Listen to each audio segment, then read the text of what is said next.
Passport versus identity card. This short post of mine is a thought I want to share with my Christian friends. Another title is The Path of Golgotha, Through My Own Eyes. The text is deliberately out of date.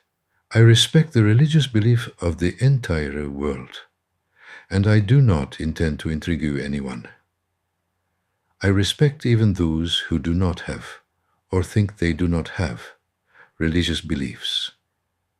I start with the title, Passport versus ID card.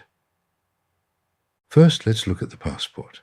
Everything was clear as far as the name and the situation are concerned. It was written in broad letters, Jesus, the Son of God. And that's where everything ends. If you are the Son of God and without other siblings, nothing is worth the trouble. Everything is easy. Even if you break the car, the good and rich dad will buy you another. Leave humanity at its destiny.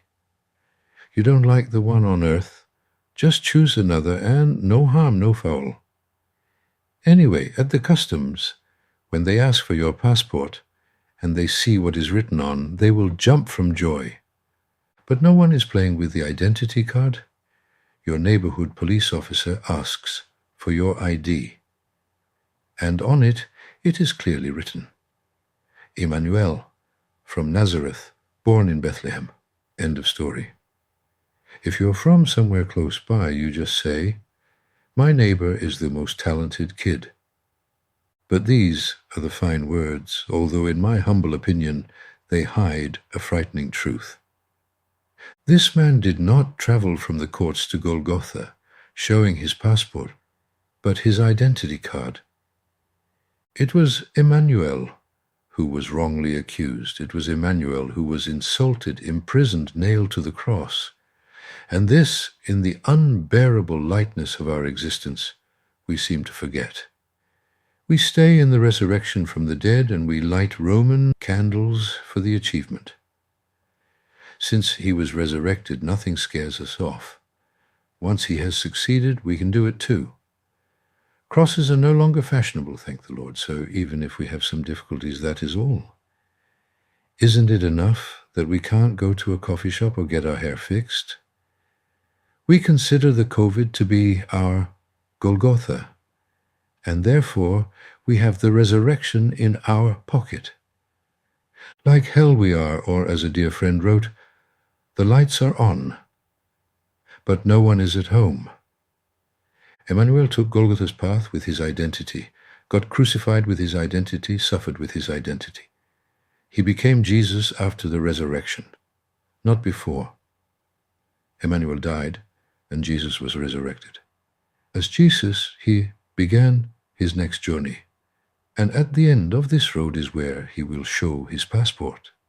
There he will be judged, and if it is proved that everything was well done, he will pass the gate to continue, and the name of the gate is Ascension. This is the reason for the resurrection, the possibility of the path to the ascension. And whether we like it, the gate guards are not interested in the subtitle.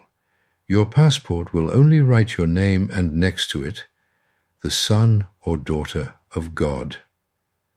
The name matters. The subtitle is just 2 squares that the guard's simple looks on the paper, although in reality it is just one that states, Child of God. And if Emmanuel followed this path to Golgotha, he did, for no other reason than to let us know the resurrection is an overestimated act. We will all be resurrected. Whoever dies is resurrected. So what is all the fuss? Why do we celebrate instead of being embarrassed? Emmanuel did it. Will you and I succeed?